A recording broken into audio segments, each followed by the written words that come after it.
Revelations now televised, a platform for you and I. And now look with full heart and clear eyes. Now, these are just my thoughts. Truth on how I feel with these topics I reveal. Please know my toll, I always keep it real. Can't face the world if you can't face facts. For your time, just open up your mind. That's it, just live, think big, now take that. The God in me, this here was made by design. Yeah, the revelation will be televised. What's up, everybody, and welcome to the first edition of the REVELSations podcast. I'm your host, Rev, and I'll let you know a little bit about this podcast before we get started. So I have a podcast called the Black Minds Matter podcast with one of my best friends in the world, Mac, and his little sister, which is also my sister, Key. We've been doing that for about 5 seasons now. You guys can go check that out on YouTube, Spotify, Apple Podcasts. Just the Black Minds Matter podcast is what you want to look for. You can also hit us up at denial.est1981 on Instagram or Gmail. But this podcast is a little different. This podcast is just me and some other guests, etc. It's like Mac and I are like outcasts, Big Boy and Dre. We do our own projects, but then we always come back together. So I don't want you guys to think that the Black Minds Matter podcast is no more. We're actually in the middle of season 5. That thing is rolling. So do not worry about that for all of our Black Minds Matter podcast fans. What you will get on the Revelations podcast is a little different. It is just me dishing on some things that I think are important. And I'm going to be interviewing a lot of different guests, things that might not be exactly around the Black Minds Matter podcast. With that one, we try to get more into the weeds of what Black people deal with in particular. But I'm not only a Black person, I'm a full person. So we're going to talk about relationships. We're going to talk about God. We're going to talk about government, finance, et cetera, right here on the Revelations podcast. Sometimes you'll get some other people on here. Sometimes you'll just get me. But today, the first episode, I am really happy to have one of my good friends on here. Her name is Shawn Bailey. I met Shawn 6 years ago, and we became fast friends. But before I spoil all of that, I'm going to let her come in here and we're going to discuss relationships. This is not some of that real red pill, blue pill arguing men need to lead with their wallet and women need to be submissive. No. You can get that from a whole host of different people and different platforms. Today, we're going to talk about real relationships and what it takes to make a relationship work. So sit back. Welcome to the Revelations podcast and enjoy yourself. Remember, leave me a little note on the YouTube or even rate, subscribe, review on wherever you get your podcast. I would love to hear from you and let me know how to make this podcast better for you all. Anyway, let's get to it. Okay, welcome to the Revelations podcast. Again, this is Rev. This is the inaugural episode. This is the first one. So I am very, very happy, as I said in the intro, to introduce my lovely and beautiful friend, Shawn Bailey. Shawn and I met I was going to Portland back in 2017. And I met Shawn at the airport, and we've been fast friends ever since. So Shawn, welcome to the Revelations podcast. Thank you for having me. Yes, thank you. I've been wanting to do this forever. So thank you. Right. I didn't have you on the Black Minds Matter podcast as of yet. We probably get you over there, but definitely the Revelations podcast. So Shawn, before we get started today, we're going to talk about relationships, but let the audience know anything about you. I know you're a business, you're like a boss. This is a boss lady for real, but in the good way. She's not like one of them tyrant bosses. She's a good person. I would actually work for Shawn. No, that's not what she does. Not the Shawn I know. But tell them a little bit about you personally, as much as you want to share, et cetera, before we get into this conversation about healthy relationships. Okay. Well, thank you, friend. I'm so happy to be on your podcast. Finally, we've been talking about this forever. Yes. Anyway, yes, thank you for the wonderful introduction. I live in Los Angeles and I am a mother of 3 and I have a few businesses. I'm a helper, I guess. I take care of people who have developmental disabilities. So that's what I do. I also help to house the homeless. I'm on a few boards, nonprofit boards. So I do a lot of things. So Yeah, I'm really excited to get into this whole conversation thing. See, wait a minute, hold on a second. Y'all, see, Shawn is shortchanging. She's like a world traveler. She be everywhere. Like Shawn be all over the place. She be at Clippers games. You was just in Europe. I want to tell all your business, but Shawn is like a world traveler. She's been around. And she went to a HBCU, right? Shout out your school.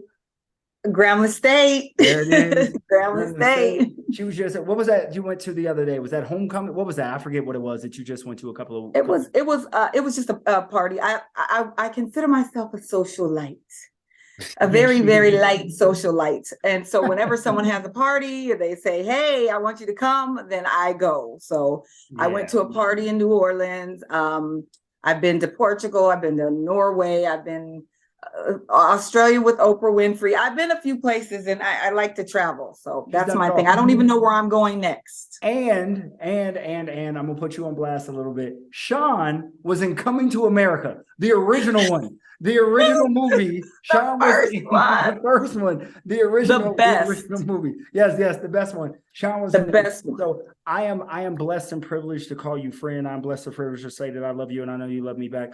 I'm totally so I've been blessed to know you. So you and I talk a lot.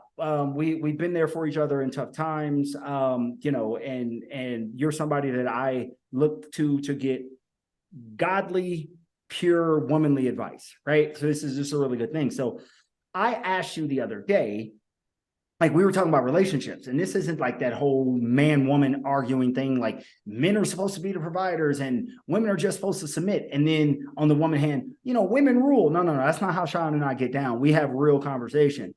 And I asked you, like, what do you think it takes to make a healthy relationship last? Now, Shawn and I are both heterosexual people, so we're going to talk about relationship between men and women. For those of you who may be, homosexual or bisexual or anything like that, we're not trying to exclude. But for this conversation, we're talking about healthy, strong, heterosexual relationships in general. So, Shawn, I will pose a question. What do you think makes a relationship, like a healthy relationship, work? Not some of that toxic stuff, but a healthy relationship. Gosh, what makes a healthy relationship work? Well, I mean, some people who know me will be like, how is she going to know? She's been married a few times. So that might make you the expert. And the expert at not doing well with that. But I mean, what makes it work? I mean, the relationship that I'm in now, okay, I'm literally in the relationship with my best friend. Like he is the missing, I call him my puzzle piece because he's the missing puzzle in my life. He really is. I mean, he gets me. And that's what I think you really need, is someone who gets you, that's not trying to change you or make you something into some image or whatever they want you to be. Okay. But who just loves you as, because I can be a dork, a nerd, a geek, and me and him both, we say, oh yeah, we're nerds, we're dorks, we're geeks. So we accept that of each other. So I think a lot of it too is being accepting of the person that you're with and not trying to change them and really just loving them anyway. And I think when you don't approach it that way, I really don't think that's true love. I just don't think that is.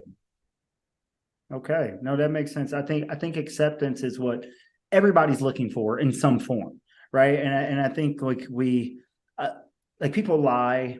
Some people lie to get away with things, but I think a lot of people lie to be accepted because they're afraid that if the true them comes out or their true self comes out, somebody won't accept them. So they try to lie to cover it up, right? I think that's a real thing. So I think I did that. Get you. Okay. Go ahead. I did that in a lot of my relationships. I would, I like different type of music. I can listen to Nirvana in one song, and then the very next I'm listening to Al Green. I just have that kind of that kind of bandwidth with music. So I would always hide that about me just in some relationships because I would hear those comments. Oh, what is that you're listening to? What is that? So you hide those things from yourself because you do want to be accepted. Everyone wants to be accepted and belong. Like my friend Oprah says, everyone wants to be included and belong. So, we will try to hide and make ourselves more appealing to other people. Right. But it sounds like you're saying real relationships work when you find somebody. You don't have to do that. You can be your whole self. You can be vulnerable. And And I agree. I think that we're all looking for that person who accepts us, because that's the first love we were ever introduced to by our mothers. You're a mother. You accept your kids fully. I know you talk about your kids all the time, fully. So we're looking for that, but also in a romantic partner. And the difference between like loving in family situations and romantic situations is family, like your mom, your dad, your brothers and sisters, maybe, perhaps, can see you naked, like vulnerable, like emotionally. But when you get into a romantic relationship, those people get to see you naked physically and emotionally, and all of that's wrapped in. So I think total acceptance is real, right? I think that's true. So I like what you said. What other factors do you think might, like, I agree, acceptance, get it, but what else? Because I can accept you, but that doesn't necessarily mean this thing is going to work. Yeah, that's true. There are a whole lot of narrative things that have to go into this. I would think definitely physical attraction, chemistry for sure. Yes. You know, you got to be attracted to them. You know, you got to want to have sex with them. I'm so happy you said that as a woman. So many women say, oh, that doesn't matter. I'm like, that's not true. Right? Oh, that matters. If I can't have sex with you, I can't be with you. I'm sorry. It doesn't matter how much money you have or who you are. If I can't have sex with you, I can't be with you. Fair enough. And what else? Yeah. What do you think? Well, then there's got to be characteristics too. Okay. The characteristics piece is a big one for me. Like, who are you in the world? Are you someone who's very trustworthy? Can I leave my purse around you? Do I got to worry about you going in my purse? Who are you and what are you doing in your life? Like, are you out there doing shady things? Because I'm not with it. I'm not. Okay. Are you a man of your word? Do you have integrity? Rev, you are one of the most, you have so much integrity. Like, whenever I even hear or see the word, I think of you, friend. Thank you so much. Because you say what you mean and you mean what you say. And if you say you're going to do it, you do. Wow, so that's what women want that. I think men do too, but I can only speak from a woman's point of view. I want a man who, if he says, I'm going to be at your house a week from Tuesday at 4:03 p.m. and he comes and he's there, I rest easy. Fair. People you can trust, right? I think that when it boils down to it, you can trust them, like with integrity, being a person of their word, etc. So I agree. And I think that mostly when we ask people, like, what does it take to relationship work? I think a lot of times we look at the positive things. We say love, communication, trust, etc. And I agree with all of that.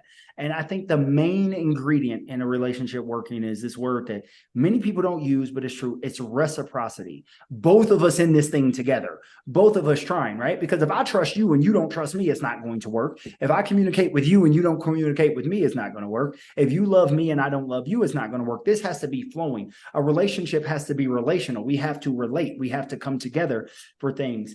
But I also think, and I wanted to get your opinion on this, that like when it boils down to it, all the niceties, the love, the attraction, etc. Of course, but we're all humans and we're all messed up.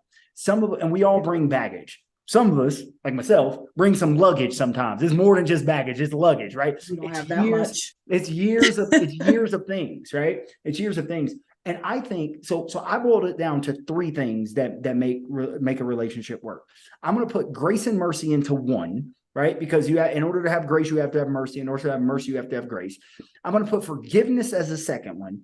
And then the third one is just stickiness, just not leaving, willing to deal with the BS, willing to put up with the crap, in part because that reciprocity word I said, because you need somebody to put up with your crap too. Now, I'm not saying, let's take some things off the table. I'm not saying chronic cheating, beating, somebody strung out on drugs. I'm not talking like, no. We're just talking about because those are extremes and we don't live in extremes. We don't want to live in extremes. And I don't want anybody to stay in a relationship that is abusive, that is toxic, that is, manipulative, etc. Like, let's get that out of the way. But I think we need grace and mercy because like we need to extend grace. Give the person you're with. You were saying like the angle about lying about the music or hiding the music, but you need grace to be able to be yourself and not be perfect and that be okay. The grace to be able to make a mistake and know that you'll be forgiven, the mercy of when you mess up, you know, the person isn't going to cut your head off, or the relationship isn't going to be so flimsy to where they leave. Then forgiveness, not forget that it happened, but almost act as if it did not happen, because we all need that over and over again. And then the stickiness of just leaving. And it seems like in today's world, people are just willing to leave relationships so fast. Me. Oh, I don't like what you did. I'm out. Go ahead. Speak to that. I do that. I do that all the time. That's why I've been married so many times. And that's why I've had so many relationships, because the second that anything doesn't go my way, you know, and I'm woman enough to say it, if it doesn't go my way, or I don't like how it feels, or at that moment, I'll just leave. I'll say, you know what? I need to go. I'm going to get out of this. Wow. So yeah, I think that all of those aspects, I do agree with a lot of them, but then there's some that I go, but then there are some things that I'm not going to put up. Of course. I mean, there are some things up which I will not put. And that is cheating, you know, because it goes back into the whole character thing. Of course. Who are you being? What is your character that you're doing these things? And again, everybody's not perfect. But this is one thing that I remember this shift in my thinking. All of my years, I have been thinking, oh my God, when I hear someone's been married for 20, 30 years, I've been like, oh my God, it was perfect for 20, 30 years. Wow. How did they make that perfect for 20 or 30 years? That was my thinking. And then it shifted in my last marriage. I said, no, they didn't stay because it was perfect. They didn't get here because it was perfect. They got here because they stayed. And they worked on it, and they stayed with the bullshit, and they stayed with the crap. They did. They stayed. You're right. That's how you get there. I get that. But can I do that? So here's a quick question. So, and I want to get into the staying part, because I think out of all those, that's the biggest thing. Why didn't you say? And we're going to use you as a microcosm to make like a larger thing, because I've left and I've been left more in my last relationships. Like my relationships over the past, I would say 10 years, the women always leave, like they leave me and it's just out, like those serious relationships, not the flings or the one-offs or something like that, but it's like the real relationships. Those are the ones we're counting. They leave. So what is the mentality behind this isn't going how I want it to go, so I'm out? Like they're not doing what I want. Something goes wrong one time, I leave. What's the mentality there? It could be fed up, you know. It could be, and like I say, I speak for women, so men can be fed up too, but you know, women can be fed up. A lot of times you're dating people, you're getting to know people, and things are just not working out. And then you start getting on yourself, like, why is it that I can't have a relationship that actually works? You know, what am I doing wrong? You get down on yourself, and then you just get frustrated. So you just say, you know what, even when it could just be the little thing, because you're up to here. And any little thing, you're like, you know what, here it is again. And you think, oh, it's going down that road. And then you're like, let me get off before it goes down that road. Wow. That could be a lot of it too. Okay. And you say, like, why can't I have a relationship that works? And my first response to that will be, well, nothing works unless you work it. Right. Like it's like a relationship is work. And it seems like to me that I think because we have so many options in the world today, and I'm talking about men and women, that it's so easy for us to just up and leave. And we don't have that stickiness of our parents, right? Of our parents and our grandparents that lasted 40, 50, 60 years, right? Like, so, you know, my parents were married for 34 years before God called them both home. And their relationship was hell for some years. Like between my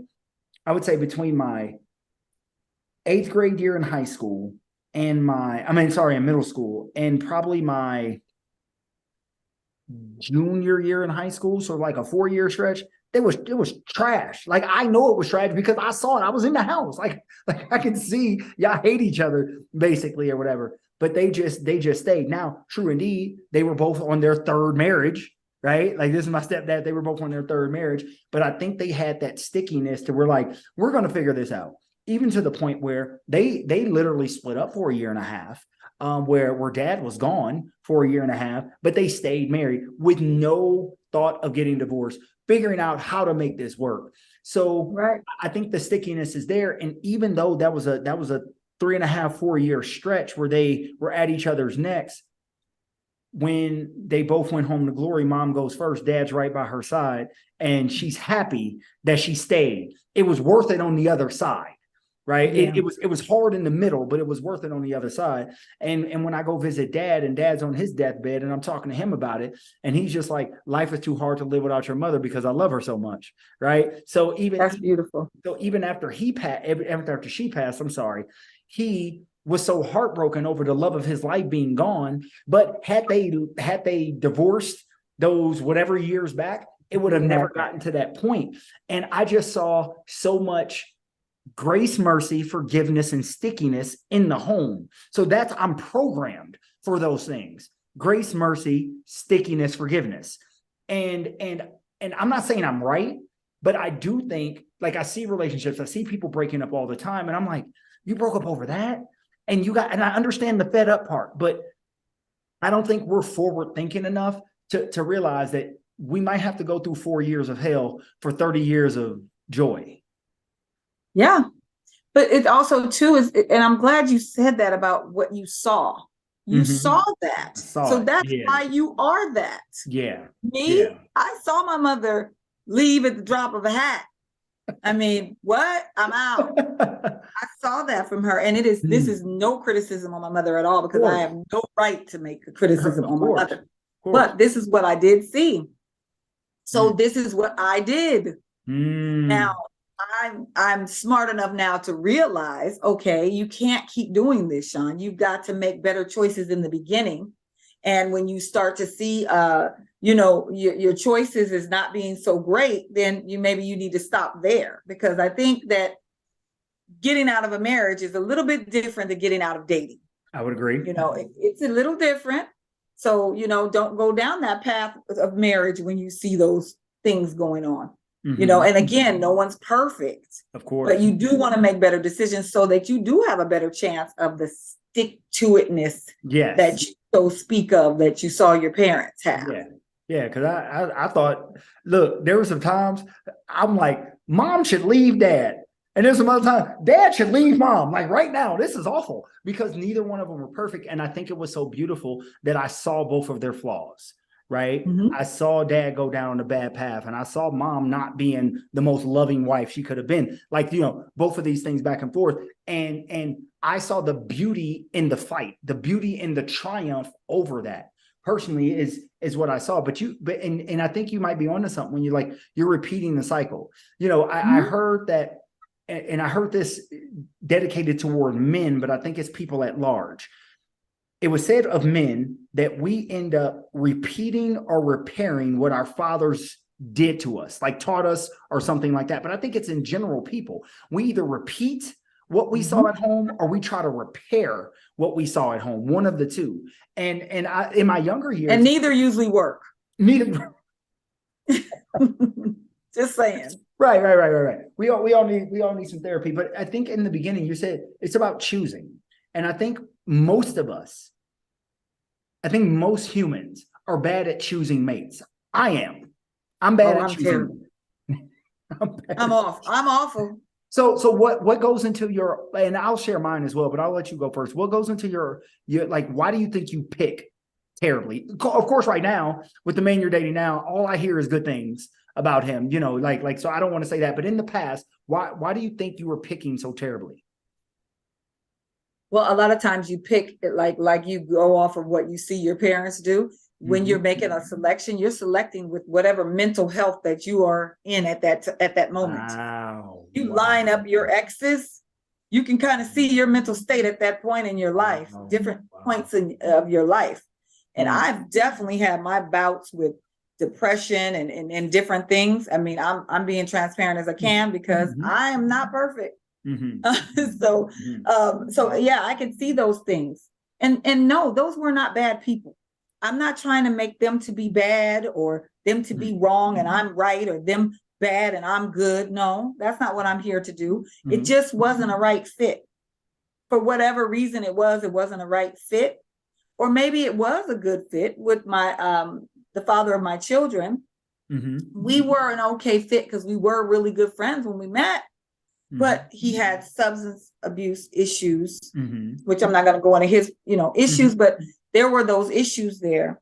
Mm-hmm. And I'm sure I have my issues too. If you ask him, he's going to say, oh, well, she had this. So, Yeah. there's those things there. So those things all contribute, and it makes it difficult to hang in there and stay and toe the line. So when it comes to hanging in there, I'm gonna throw this right back to you. So I have a philosophy about relationships and about breaking up relationships. And there's a reason that now in my older years, at 41 years old, right, I'm more into to sticking it out. And this is a question I ask myself. It's like the reap what you sow question, but would I want the person to leave me over what I'm about to leave them over? What I mean is, whatever I'm leaving that person for, would I want somebody I love to leave me for that reason? And most of the time that answer is going to be no, right? And this goes into, like I told you, we're not going to talk about the cheating and the beating thing, but even then, if I cheat on a woman, right? No, if a woman cheats on me, let's say I'm dating a woman, she cheats on me, and I'm prepared to leave her. Well, the first thing I got to ask myself is this: is my life going to be better without her? Even though she cheated, knowing she cheated, is my life going to be better without a woman who cheated on me this one time or multiple times or whatever it is, or not? Right? So I'm going to decide, okay, well, my life is going to be better without her, and then I leave and et cetera. But I also should think, okay, well, she made a mistake, and I'm using something extreme. If I made the same mistake, would I want her to leave me for it? Not would she leave me for it, would I want her to? I think if we begin to start to incorporate that question in our lives, because even though things may have happened to us, people may have done things to us, we're capable of doing those same things to somebody else as well. So it's basically what you're saying is the finger, instead of pointing the finger at someone else, the other three are pointing back at you. Exactly. That's what you're saying. Yes. Which is a good place to be. Yes. So I'm thinking, so like if a woman disrespects me, right, and I want to leave her for it, would I want her to leave me if I disrespected her? Probably not. So I'm going to try to make it work. Now, if it becomes chronic, etc., go ahead. And I'm not saying I'm going to stay if a woman cheats on me. So no, don't like, I don't want to get it twisted, but I'm saying that question goes through my mind. And I believe if we begin to ask ourselves that question before we break up, we would be less likely to break up, because he lied to me, she lied to me, right? But would you want to be left if you lied to him or her? Probably not. So give them some grace, give them some mercy, and we all want forgiveness. And here's the beautiful thing about forgiveness. If I forgive a woman, it's not for her, it's for me. So I don't have to carry that burden of being upset with that person all the time. But it seems like when we come to relationships, we get selfish and we think about I, me. And that's for sure. Women all the time. I. He's got to make this, or I don't want to be with him. He's got to have that kind of money, that kind of car. Yeah, we do that a lot. And I'm not trying to get down on us women, but we do that a lot.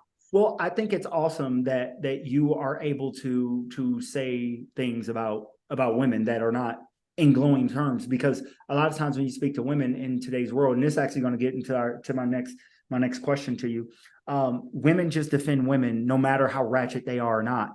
And I hear men defending men no matter how ratchet the men are, but I'm not like that, right? So like, for example, I know guys in general are not as good at communicating as we should be. Now, there's 1,000 reasons for that, but that doesn't excuse the behavior. It's a reason for the behavior, but it doesn't excuse it. So men need to do better. Men need to do better communicating. Men need to know how to balance the strength of a man with the softness the woman needs. We are not good at these things, and men need to be better. So I'm not going to defend men, but you said something about women, and I want to ask you this question. Where did you personally get most of your information about men from? And where do you think most women get their information about men from? Oh my gosh, I probably got most of my information from Cinderella story, Snow White, Disney, all of that crap. Movies, TV shows. I mean, seriously, when I was younger, that was my whole thing. Is, oh my God, I just want to be a princess and I want to meet my prince and he's going to do this and that.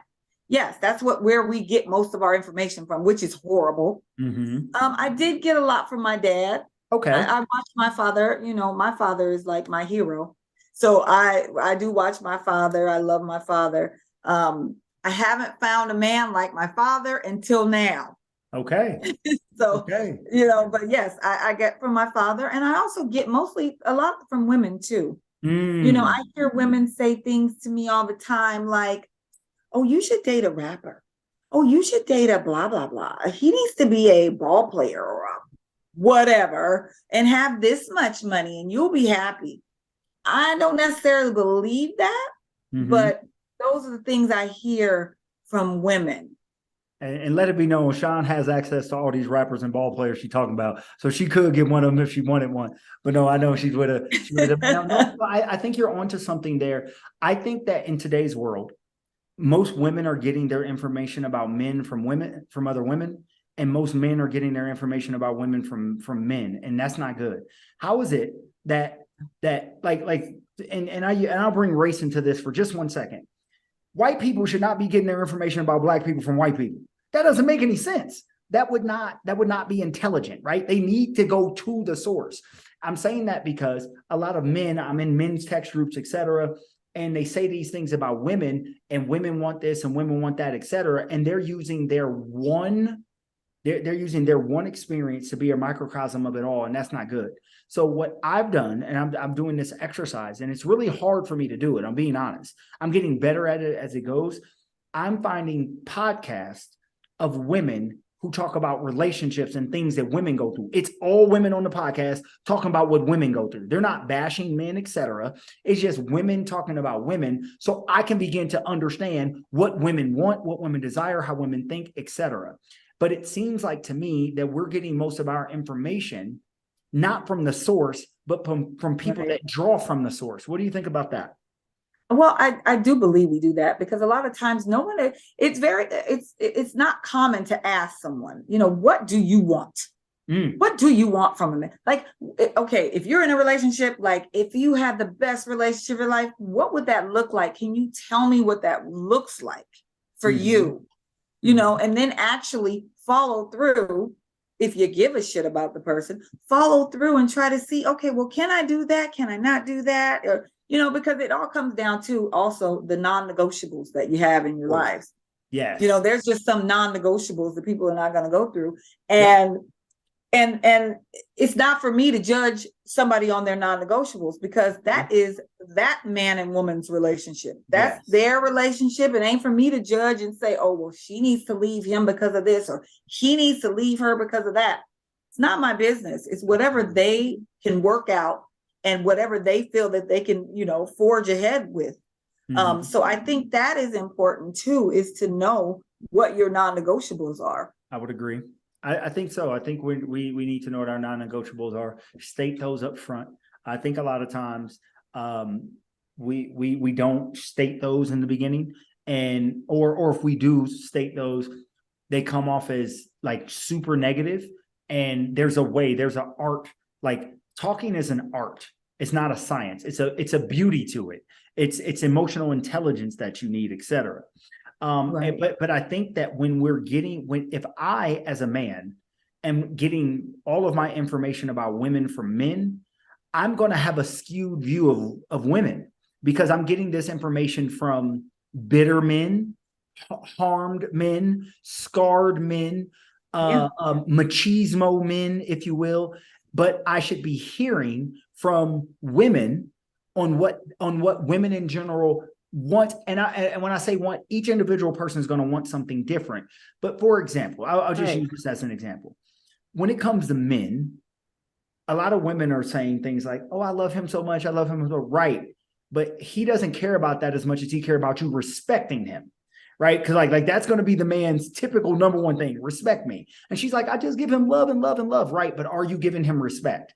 You're hearing from women that you should love a man, but men are telling you, respect me, respect me, respect me. And I'm using that to say, I think if we begin to seek the voice of others and in a non-romantic way. So I'm listening to these women on this podcast. I'm not trying to holler at these women. I'm just trying to get information from these women. So now when I approach women, I understand, oh, okay, well, if I say this to a woman, she might interpret it this way because I heard this once on this podcast of these 3 or 4 women talking about how women interpret men's words, etc. But if I only hear from men, I'm going to talk to women as if they're a man, and vice versa. If you're only hearing from women as a woman about men, when you approach a man, you're going to approach the man as women have told you to approach him instead of how men have advised us to approach men.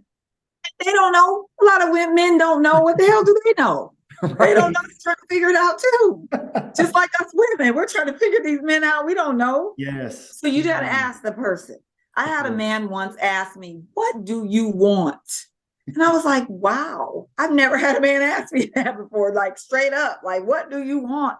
Right. What do you want? Yeah, just ask the person. Yeah. I think there's some generalities, but yes, I agree. Ask the person. I think we need to communicate better. I think what happens is men need to realize that women do not communicate like men, and women need to realize that men don't communicate like women. And it's not what I've learned about communication from teaching is it is not how I give it. It is how it is received. So if I am telling these kids plainly that this is this and they don't get it, it is upon me to change how I am saying it so they can understand it. And the same thing. Well, you got to learn their communication styles. The only way you're going to get through to someone is how do they communicate? I can sing all day to my dog, but he doesn't know that. Right. I have to communicate to him on dog level. Exactly. Dog words. Exactly. Words. And I'm not trying to a correlation between men and dog. I'm not doing that. No. What you said is spot on. But I think that comes from learning your mate, but learning women in particular. So I've had to eat some humble pie and realize that the way I communicate with women may not be the best. I need to be softer in my words. I need to use more flowery words. I don't do that. I'm a man. I just say what it is, and it may come off harsh. And I'm like, well, I'm not being harsh, but the way her ears received it was harshly. And if I want this relationship to work, it ain't about me and how I feel. It's about communicating, right? Communicating my feelings in a way that she can interpret them correctly. Well, you know what helps with that? What's softening? That? The girl dads. The girl dads helps that. Okay. It really does. Talk about that a little bit more. How so? Because I don't have any kids. I don't want to have any kids. So I may not be soft because I'm never going to have a daughter. So explain that to us. Yeah, it softens men up a little bit when they see their daughters. They may, and I don't know for a fact, but they may see all the women that they've hurt in that little girl there, which may be like the reason why, if she's crying or she's hurt or she's, trying to say something to them, that they even more so focus in and listen to that person. It may be that for them. Okay. That's amazing. So yeah, because I know, it's mama's boy and daddy's girl, right? Like full disclosure, my mom used to ride out for us boys, right? But it was hell with her and my sister in the house. It was like World War III every day, right? But the boys, we can get away with murder with my mom. Now my dad, I couldn't sneeze wrong without my dad trying to kill me, right? But my sister could get away with murder with my dad. I'm like, there you go. See what she's doing? She is the devil, right? But no, not to my dad. Oh, that's my girl, so it's all good. So I understand that. But I think that the softening and that you were talking about, I believe men are afraid to be soft. And that's the next part I want to get into. The fear, and I know a lot of men, well, I'm not afraid. Yes, we are. The fear of being soft. Now, the reasons, I think we need to dig into the reasons men are afraid. Well, one, we were taught not to be soft. From birth, we were taught that way. That's bad. But then don't cry, don't act like a punk. And then some women name call to men. Yes, and that's what acting like a this and this. So then they shut it up, close up there too. Yes. And I think it's from birth. So when I'm a boy and I'm told, stop being a crybaby, stop crying, stop, doing this and that. But I never hear my sister who cries over the same thing I'm crying for. They never tell her to stop being a crybaby. So, Oh no. So right there, I learned as a little boy, she has the ability to live in her whole emotional space, and I don't. But I also think something else is at play. The woman gets to hear that she's allowed to live in the emotional space and the man cannot. So when they grow up, find their relationships, and I, as an emotionally mature person, go to therapy, etc. I'm very articulate about my feelings, etc. When I go to then express my feelings or my vulnerabilities to a woman, she looks at me as if, wait a minute, this is my space. My whole entire life, I was told I get to play in this box and men cannot. And then it almost seems as if the women become emotionally selfish. And when a woman becomes emotionally selfish, the man becomes emotionally withdrawn. Right. So I'm not saying the man is right for being emotionally withdrawn, and I'm not saying the woman is right for being emotionally selfish, but I believe that happens. And men have become afraid to open because the name calling. And when a lot of times when men do open up, women beat the emotional crap out of the guys. Yep. And I'm telling you now, ladies, this is the truth about men. You only got to beat us up emotionally one time. More than likely, you will shut down and you'll never see it again. Completely. That's why when they have a bad relationship in high school, they're like, Ruined the for life. hellion all the rest of their lives. And then I meet them. And it's like, what the hell? See, remember I was talking about that luggage? That ain't baggage, that's luggage, right? Yeah. They got Samsonite luggage they're carrying from 30 years ago into the relationship. And I think that we need to find a balance, because it's a lot to unpack. It is. And I think in some ways men need to like this is going to sound bad and archaic. In some ways men do need to suck it up some. And we can't be crying over everything, because that's not going to work. But we need to find a balance to where we can be vulnerable and not be castrated for being vulnerable. Right. I agree. And so as a woman, how did you learn how to allow your man to be emotionally vulnerable without then looking at him like he's a punk? Well, I will tell you this about me. I used to be that woman that, I wouldn't like say, oh, you're being a punk or a pussy or anything like that. No, I wouldn't say those things. But I didn't allow a lot of space in the relationship and the communication for the man to really open up and be vulnerable, because I didn't understand it myself. So that was my flaw there. I didn't understand that this is important to create this space. And I also don't like when people say, oh, I'm going to let you be the man, or I'm going to let you be the woman. No, you're not going to let me be anything. That's what I am. So we have to understand that that's what we are in the space. And we just have to create the openings for those things to flow in and out naturally, so that we can learn how to communicate. Because communication, it's like a dance. It's a dance, and you got to flow with it a lot of the times, or it's just not going to work. And the other's not going to know what you're saying, what you're talking about, what you mean. So I think what it comes full circle. You're like creating that space, and that is creating the space of grace. You have the grace to be emotionally vulnerable in this situation with no repercussion of, damage. So like my greatest the best relationship I have in the world is with my cousin, AJ. It's a guy, but is the best relationship because I have the grace to mess up. I have the grace to be honest with no repercussion. There's nothing I can tell you. No judgment. There's nothing I can tell my cousin, who is also my best friend, that's going to make him not ride with me. If I need to bury a body, he's going to be right there with me burying the body, right? One of those type of things. And I am my truest self in that relationship. And it would be better, it would be greater if I could be that in a relationship with a woman, because then I would be able to be more even fuller myself. But I don't think we've created the space in relationships where people have that space to be their full selves without being afraid that they're going to lose something. right? But that's the right person though. Yes. That is the right fit person. You're not going to be the right fit person with 10 people. But that's true. But I would say this. I don't think you're 100% right about it is with the right person. But I also think we have to be the right person to allow that space as well. Because we're always looking for somebody as humans. This is what we do. We look for people who allow us grace without always necessarily wanting to give grace back. One to grant it. Yeah, that's what I mean. So yes, that might have been the right person for me, but was I the right person for them?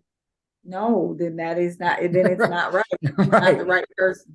Right. Then it's not the right person. And I believe timing can be like, if I could go back, not that I want to, but if I could go back into some of my previous relationships and I could take the me that I am now into those, I was never an awful boyfriend, but I would be a much better boyfriend, than I once was. But it takes, unfortunately, the scars of breakups, etc., life, the experiences to get it. And I imagine the same with you. Oh yeah. Yeah. And it's really sad because when I first started dating people, I just think, love, and it's great and it's wonderful. And I just run right into it. Now, oh my God, I'm like, wait a minute. What is that love over there? What is that? I'm looking around corners and tiptoeing. I'm scared. It makes you kind of pull back for sure. Right. Of course. It hurts. Of course it does. Yeah, it does. And we all want to protect our hearts. We all want our heart. Yeah. Because it's important. But Shawn, I really and truly appreciate you being the first guest on the Revelations podcast. If I was going to have a first person, if it was going to be a woman, it was 100% going to be you. I appreciate you. You are beautiful. You are gorgeous. You are intelligent. You are a boss. Do you want to tell anybody about you said you run a couple of businesses. Here's a space for you to talk about that, promote yourself a little bit. I know all about you, but I want the people to know about you as well. Well, basically I have my group home business and it's called Bailey Care Homes. Okay. Bailey Care Homes Incorporated. And what we do is we help people who have developmental disabilities to have a full life. And let's see, what else do? I'm the creator of holiday props. And, and I'm on a couple of boards now. So I will be asking people to donate money to help fight in homelessness here in Los Angeles. She passing the collection plate. It's like passing the collection plate. Pass that plate. And I've got lots of nice fun parties for us to go to. You buy that ticket. So I have that going on too. And then also too, Poochie Trucking, which is the company I have with my brother. Yes. So Shawn's doing all those. You can check all those things out. We'll have all the links to Shawn's business ventures in the descriptions. But again, Shawn, I thank you so much for joining the Revelations podcast. People, check me out wherever you get your podcast. Check me out on YouTube. If you go to the Nile on YouTube, that's where you'll find me. We're under the Nile umbrella there. I appreciate you, and look out for the next episode of the Revelations podcast. I'll holler at you guys next time. Peace. This was fun. The